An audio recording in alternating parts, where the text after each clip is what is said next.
Ohio State fans are looking for this team to get healthy, both literally and figuratively, and we saw signs of that against Michigan State. Certainly, the defense can be commended for what it did to Michigan State. I'm going to be a glass half empty guy for just a split second to mention, of course, the special teams maybe gave a larger assist than anything I can imagine in recent times, with 5 consecutive punts inside the 6-yard line.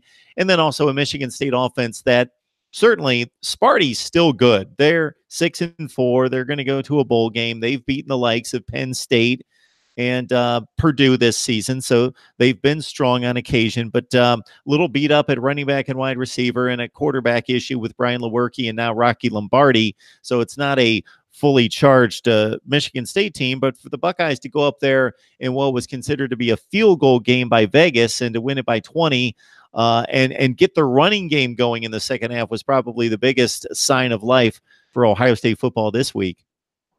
Yeah, there were a lot of good takeaways from that game, Mark. Ohio State had 3 takeaways in the game, obviously. Turnovers, a couple fumbles, one of them for a touchdown. Michigan State as much self-destructed as Ohio State took the game from them.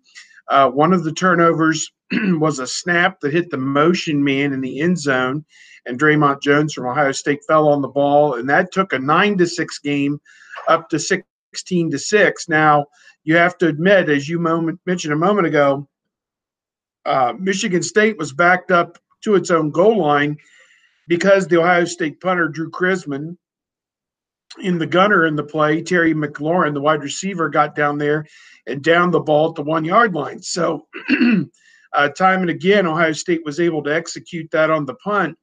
And that field position, you hang around long enough and wait for the other team to self-destruct, and that's exactly what happened. Earlier, Michigan State, it was a 1-point game, 7-6. They took a safety after Ohio State had downed the ball at the 1-yard line because Mark D'Antonio didn't want the team to have to punt the ball out of the end zone, was worried it could have resulted in a touchdown or great field position leading to a touchdown. Well, that was bad strategy because they kicked off out of bounds and Ohio State took over on the 50-yard line anyway. So, and got the 2 points. So right there, the field position game with the punting got them 9 points right there, just as easy as can be. Later in the game, Michigan State mishandled an option pitch from Rocky Lombardi to one of the running backs, went off of his pads. It was a bad pitch, and Ohio State recovered that. I think they punched that one in on a short field as well. So the game went from 9-6 to 23 or 22. My math is all kind of fuzzy at this point, but it escalated very quickly, obviously, and Ohio State took control, got out of there with a 26-6 win. So yeah, it was when you go on the road and you beat a team, a top 20 team like Michigan State, and beat them by 20 points, you would think you would get much more credit. But I think national people who actually sat down and watched the game saw that it was Ohio State's defense, special teams, maybe not so much their offense, that really shined in this game. And some people are holding that against Ohio State, I guess, at this point. But, their win, if you looked at the results on paper, should have been just as impressive as what Washington State did at Colorado, what West Virginia did to TCU. But Ohio State doesn't get much credit for it in the polls or with the football playoff. And, again, now I'm going to climb back up on my soapbox one more time. Forget about the resume. Forget about the playoff. Ohio State's got to beat Maryland and got to beat Michigan, or the season is in many ways a complete loss. Yeah, so all the plays you mentioned as turnovers certainly could be judged as turning points in the game. I'll add one more. Buckeyes up 7-6, I think early second half, in which Michigan State ran that double pass, and the wide receiver threw a touchdown pass that was called back based on a lineman getting downfield that fooled the Buckeyes and would have given Michigan State a lead. That backed them up. They didn't score. Or that might have been a 7-3 Buckeyes lead. I think they did kick the field goal in that situation, but could have scored the touchdown. Yeah, it really hurt Michigan State. When we're at the game, things are moving awfully quickly, and there aren't a lot of – sometimes on plays like that, you'd think they would show the replay from 8 angles to say this was the guy who was downfield, but I never saw that. I did see some screen grabs later on, maybe from Twitter or whatever, that Michigan State did in fact have a lineman somewhere between 3 and 6 yards downfield. I'm not sure exactly in college football what that rule is, if it's 3 yards, 5 yards, whatever it is, but he was beyond the line of scrimmage before the wide receiver threw the pass. So I guess it was a good penalty. I don't think Michigan State was all that happy about it. To me, a lot of times things like that are almost like a technicality. And the other thing about it was the lineman was clear on the other side of the field, so it honestly had no impact on the play. And for him to have been more than 2 or 3 yards downfield, he obviously didn't get there much before the ball had been released. So I don't know. It's a rule. It's probably a good rule. You know, watching the Ohio State-Michigan State game, I'd say the offenses need every advantage they could possibly get. Like Canada, let the guys run forward before the snap, because the offenses were miserable.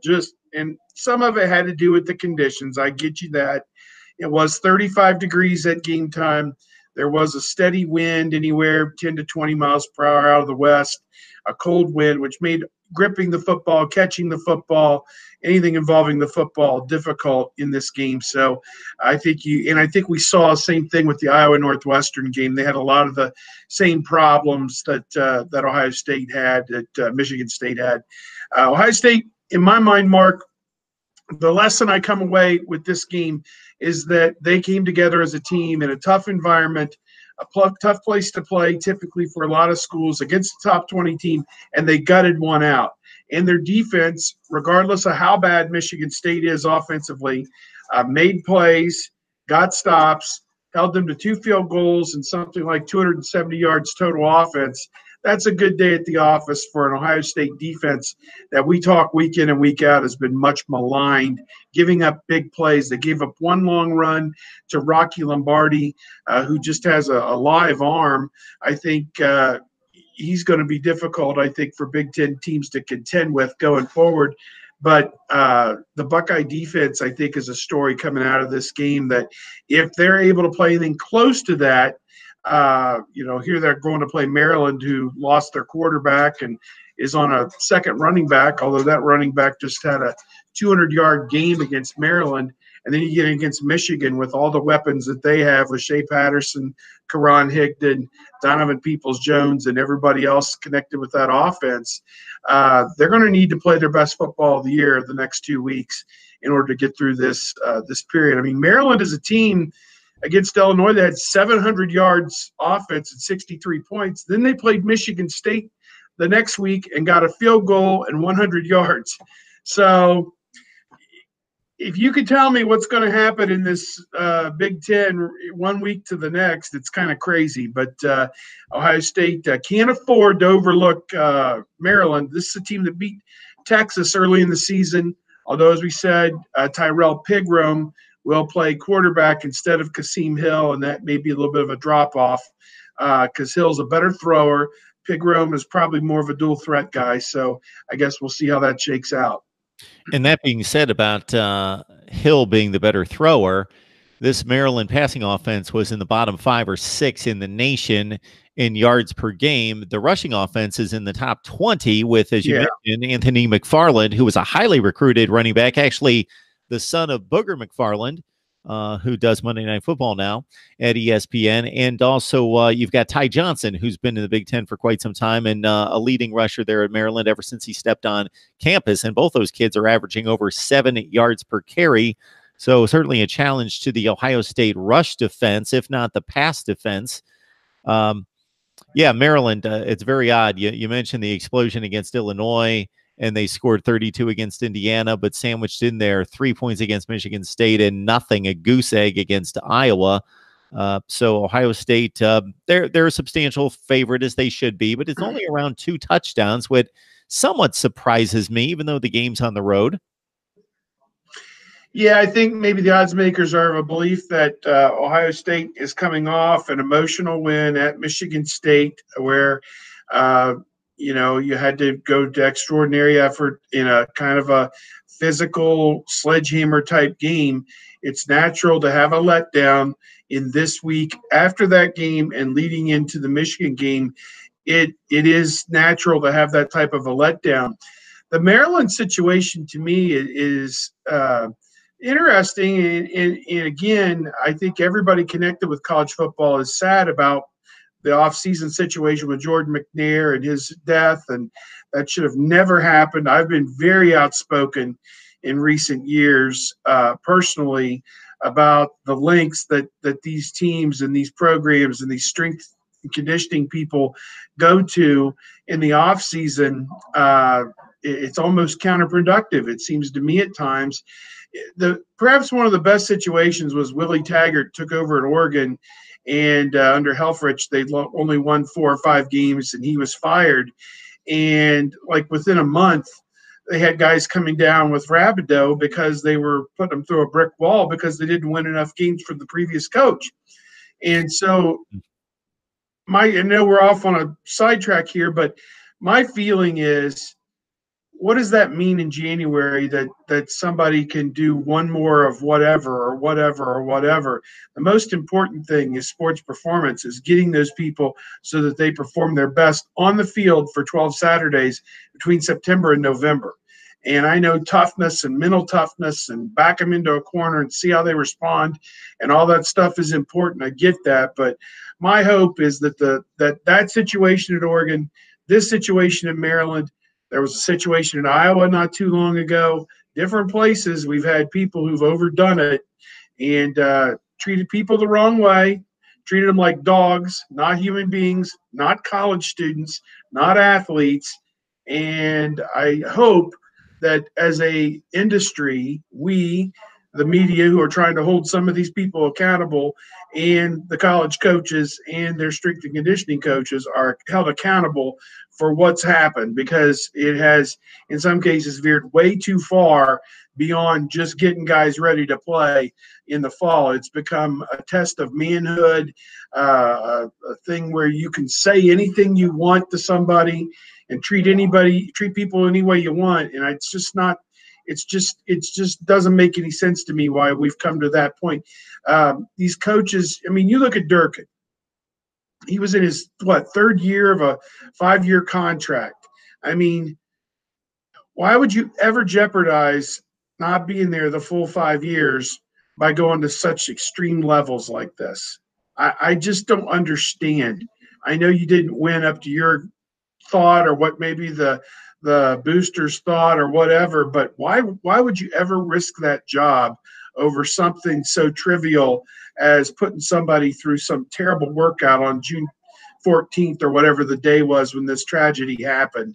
I am just not a big believer in this culture and this society that we have, get the guys ready to play. Let's agree on that. It's got to be hard. I get that, but get the guys ready to play. Maryland's been through so much this year, and it was stunning to me that I think they were almost distracted that week of the Michigan State game because Durkin had been reinstated. Then there was a major backlash, and it was unclear where the players kind of stood on that. I think some of his guys were probably okay with that. Some of the guys who had been offended by his guys and him probably weren't. I bet it was 50-50 down the middle, and eventually they did the right thing eventually in firing him and cutting ties with him. I think they thought maybe there were some mitigating circumstances that maybe he wasn't as culpable as maybe he'd been portrayed to be.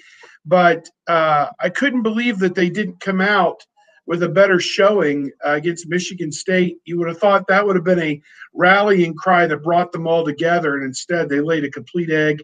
Last week, they're in position to go to a bowl game, beat Indiana on the road, and Indiana steals it at the end with a field goal turnover at the end, and that's that. So my guess is we'll get a very determined Maryland team up against Ohio State on Saturday. Ohio State's won the 4 games in the series so far by an average of 39 points. and they've hung 62 on Maryland 2 years in a row, including 62-3 2 years ago at College Park. I asked Matt Canada, who's the acting head coach at the University of Maryland, I said, what kind of a psychological hurdle is it for you as a coach and your staff to look these kids in the eye and say, you can beat this team, when in the back of the head, they know they've given up 62 points 2 years in a row. The guys who are sophomores, juniors, and seniors are, they know they've been there. They've been on the other end of the scoreboard. And he said he thinks that with everything that's at stake for his team, it's their senior day, that they will give Ohio State their best shot. And I am not of a mind to just blindly say Ohio State's going to walk in there and roll over this team, regardless of the past history. I lived through the Purdue game, and it was just within the last month. So, Ohio State's got to prove it. They don't have any just show up and wins at this point. And honestly, all season it's been a bit of a struggle for them. Well, I think it's going to be more in the 20 range than what it's been in the 45 to 50 range myself. The teams will actually play on Saturday, so it doesn't matter what I think. I am going to reach back real quick, Steve, just to extend a couple points that you made that I think are extremely important. Just as caring people, what we should expect of each other shouldn't even come close to what was exhibited on the practice field at Maryland. As caring human beings, competitive, wanting to win, wanting to prepare, wanting to challenge and toughen up a team, that's one thing. But as caring human beings, that's completely unacceptable, of course. And as you mentioned, even if somebody's not caring about the other individual, just being smart as a professional, trying to preserve their own career and their own livelihood, they should be smarter than that. The other thing that comes to mind when you paint that narrative, Steve, is it interests me that I went to a luncheon, and you've heard this guy speak many more times than myself, but Jim Delaney at ESPN. And he spoke about when he was a varsity basketball player at the University of North Carolina, where they went to a Final Four while he was there. So we're talking North Carolina basketball. We're not talking about some NAIA school. And he compared the toll that the season took on and what was expected in regards to time commitment and effort and all of that out of those first-rate Division I athletes in 1968 versus what is expected out of these kids now. And it's in two different universes. And it's just, I think over the years, a very competitive coach or administrator here and there has pushed the limits that much. And let's squeeze another hour out of them here, and it's just accumulated, and you're never going to go backwards. So it's only gotten worse and worse and worse. And it would be great if we could just kind of bring things back to more of a balance of student and athlete. They are trying really hard to do that. I think schools with resources are trying to give players the kind of comfort and respect that they can. I think for some of the lower level FBS conferences and schools, perhaps they are struggling a bit with some of that. As we saw at New Mexico State a few years ago, they didn't have the money for training table. I mean, here they are, an FBS school, and for whatever reason, there was a budget shortfall, and they were going through a period where they didn't have the money for training. And that's an extreme example. I don't have all the details on it. I don't think it was a season-long thing. But they put in a 20-hour rule, and I'll be doggone if anybody, connected with any of these programs is devoting just 20 hours a week to any of this, because the film study, lifting, the meetings, the travel, practice, warming up for practice, sitting around the hotel the day of the game. I mean, I presume if you're sitting there waiting to play a night game at 8 o'clock, you can get your schoolwork out, from noon to 2 and do a little bit of schoolwork, I guess. I would hope if you need to get anything done, I would hope you have the time during the day to be able to focus a little bit on that. And they take tutors with them on the road and different things like that. Ohio State has now got a situation where the kids come off the practice field and can go right into a separate room and have their training table meal there at the facility. They have a set-aside facility for tutoring and academic support, which is tremendous as well. So at places like that, they have no excuse to have the resources needed to expedite those services for those players so that they're not spending an extra half an hour, whatever it may be, to get to something to finally get, their meal or their tutoring or whatever it is, that it is, boom, boom, boom, as best as it can be. Now, I know there's no one size fits all solution to a lot of these issues in college athletics, but I think student athlete welfare and allowing these guys to enjoy themselves. Ohio State was coming off a very difficult loss at Purdue, and it would have been human nature to say, well, we're going to go out there. They had an open week the following week, but we're going to go out there and we're going to, practice every day. They didn't do that. They took Sunday and Monday off. They practiced Tuesday, Wednesday, Thursday. The coaches went out on the road recruiting Friday and Saturday. The players pretty much had Friday, Saturday, and I assume most of Sunday off because Dwayne Haskins was attending the Steelers game on that Sunday. So they gave them Sunday, Monday the previous weekend, and then most of Friday, Saturday, Sunday off the following weekend. That's an open week. That's how it should look. That's how it should be. I mean, I know the stakes are high for these coaches. Even the assistant coaches have hundreds and hundreds of thousands, some of them millions of dollars, riding on these games and winning and moving up in their profession and everything else. And that's the pressure that's been brought to bear on these kids, is to perform.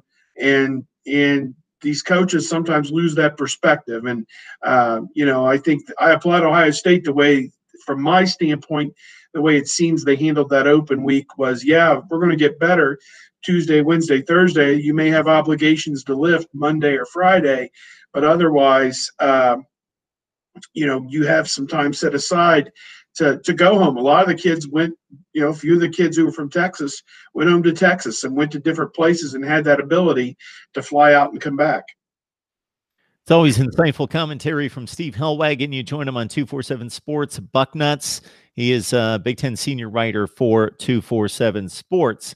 We'll get back to the football and wrap things up, Steve, just to get your take on a few things. There was one particular drive against Michigan State in which Dwayne Haskins was afforded a clean pocket, and he really looked what he looked like through much of the first half of the season, was ripping through throws. They ripped through about 5 or 6 pass completions in a row. Paris Campbell took it in at the end of that drive, and he looked good. Other than that, Dwayne Haskins is probably at his 2 worst games the last 2 weeks. Do you think the defensive coordinators are catching up with him, or just them being so one-dimensional has really taken its toll on him carrying the load?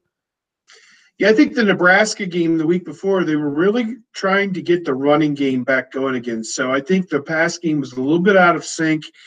He's used to, up till now, Mark, if they run 6 plays, he's been throwing on 3 or 4 of them. So I think that they wanted to get the running game going against Nebraska.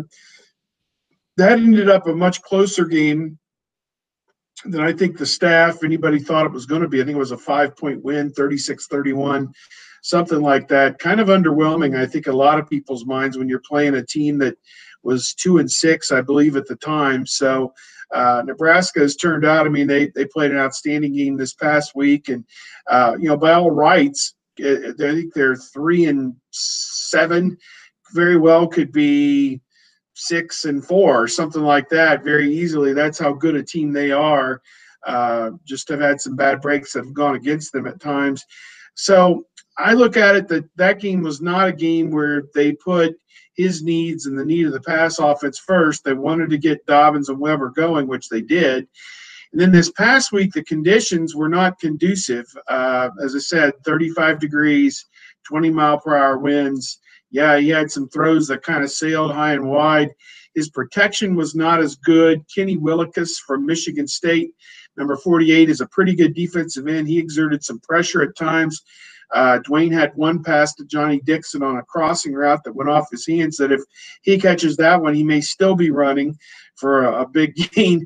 And that play alone could have put him close to 300 yards. So, I've been getting that question a lot, Mark, like what's wrong with Dwayne Haskins? And I think it's a combination of what I'm telling you.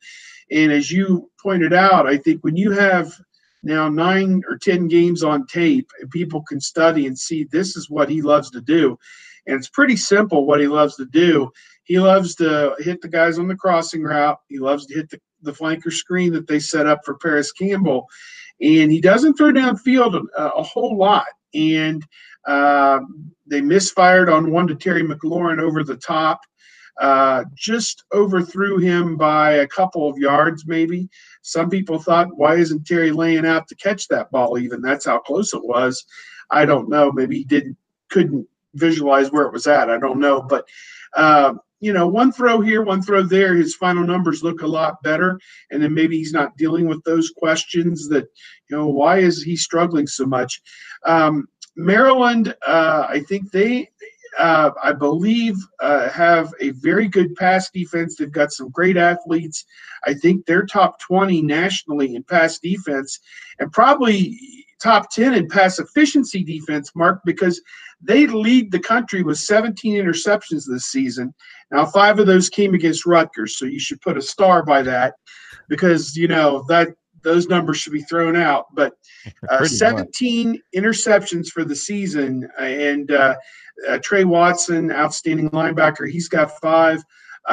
So I look at it that he's going to be tested this week. The offensive line's going to have to block for him pretty well.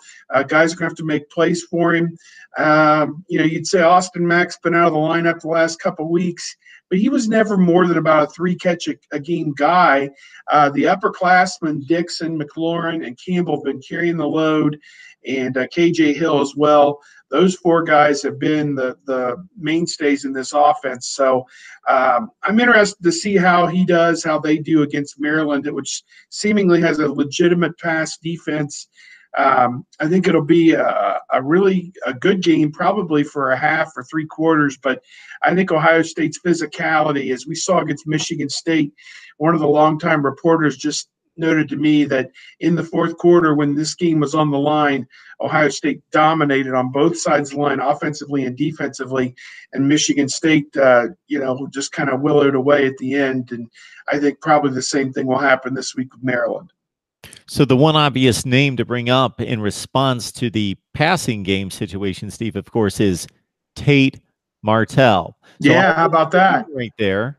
That my one question to you, and you can expand, of course, as you always do, on whatever you'd like here, but it's obvious that he's going to run the ball. He's a running threat. He's going to pick his gap in the Wildcat. Plus, they actually have some designed plays that are less freelance than that. But do they have the confidence? And of course, you don't ultimately have this answer, but it'll be interesting to see if they have the confidence to let him throw the ball as well in those situations. I think that was great for them to get him that experience last week. I think Dwayne, by his own admission, is a little bit frustrated that they would take him off the field considering the season that he has had, but he said it's for the betterment of the team, and he's proud of Tate Martell and the growth that he's made. Tate had really not played in probably 6 games all the way back to the early portion of the season. Tulane, there may have been another game after that, way back when, that he got in there, but he had played lights out. I think he had a game where he completed 10 or 11 passes in a row and had done some nice things. They put him in on 1st and goal at the 6-yard line, and he very nearly scored. He got it down to the 1, and then 2 plays later, Haskins threw the little sugar toss to Campbell, the motion man, and he was able – that's a play they love to run because Paris Campbell's got that speed that if he's got a full head of steam, even though – the defense could have the angle on him and a shorter path to that pylon, he's going to beat him there 8 times out of 10. And that's what we've seen consistently is that when they've been down there inside the 2 or 3 yard line, he has scored on that play routinely.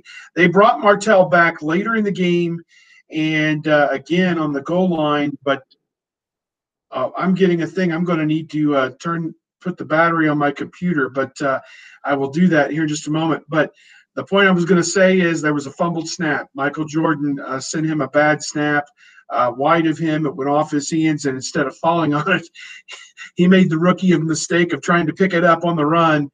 And Maryland was able to recover that one. I don't know if you hold that one entirely against him because it was a terrible snap, but yeah, I think you look at what he's done.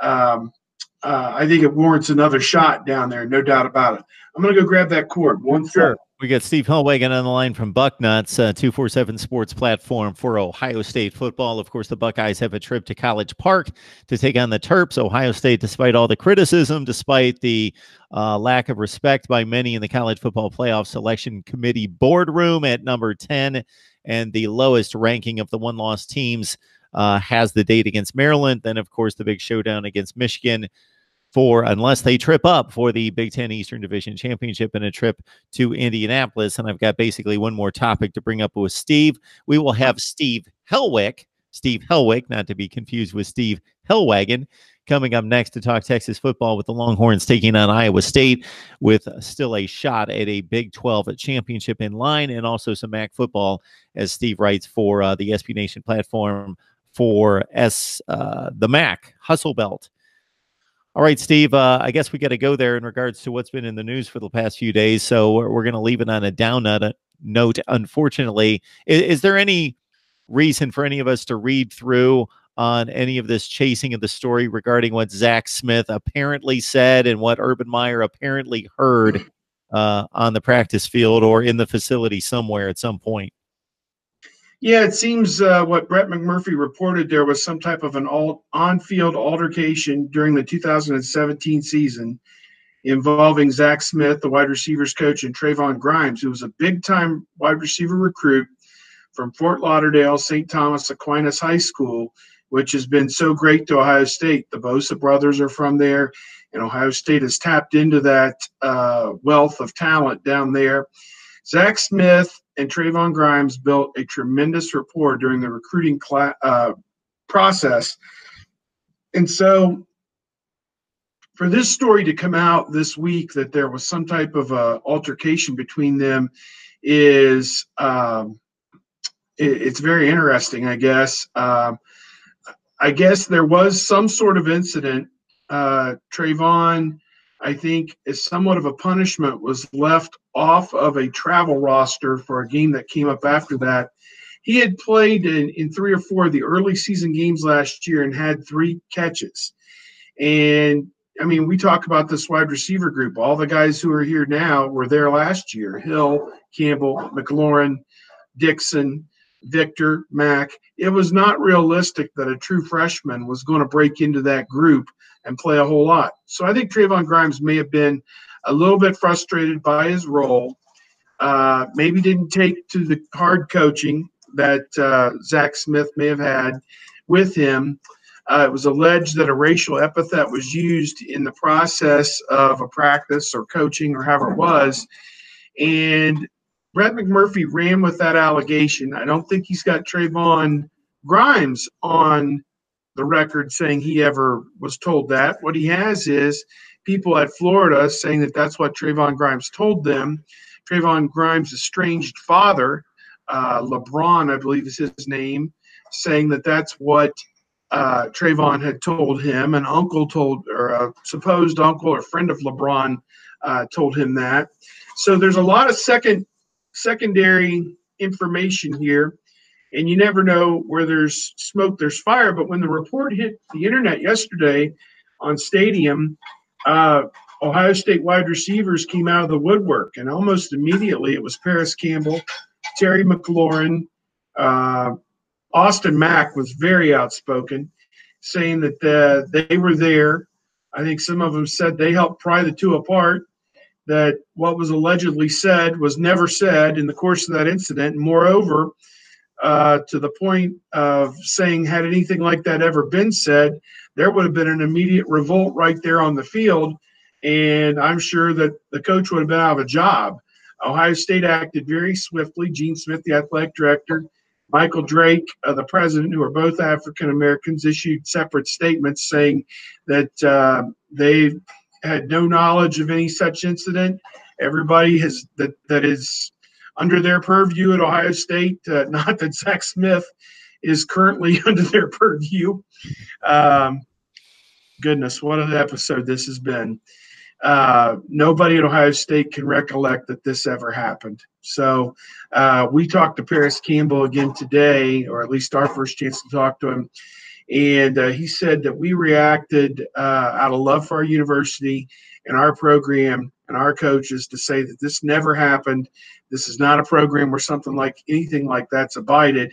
I said unequivocally what was reported did not happen. He said unequivocally that did not happen. And he was there apparently during this alleged incident. So what you had, and we could talk for hours about this, but what you had was a report about Trayvon Grimes transferring. It goes on into his mother Leah's health situation with cancer. Did she have cancer? Did she not have cancer? How serious is it? And I can't understand, Mark, again, I'm back shaking my head about the McNair situation at Maryland. Now I'm shaking my head about this report yesterday. Why is this important to anybody? This is such a meaningless story. Other than, I mean, I think the accusation, if you had that on solid ground where you had eyewitness accounts that this coach said this and that's why he left Florida, maybe there's some validity worth reporting that. But secondhand information that no one corroborates, and then you spend the first half of this article building up the credibility of his dad and his mom, and then spent the second half of the article tearing down the credibility of his dad and his mom. This has just been another terrible episode that you know, I don't know what Brett McMurphy's sentiment, what his goal was with this. I mean, Zach Smith's already lost his job. It sounds like he's trying to portray Ohio State as a renegade program where the coaches can mistreat the players and use racial epithets, I guess is what he's trying to say, that Urban Meyer allows that or abides that, is what seems to be his end game here, is to put more shade on Urban Meyer, I guess. I don't even know what it would be.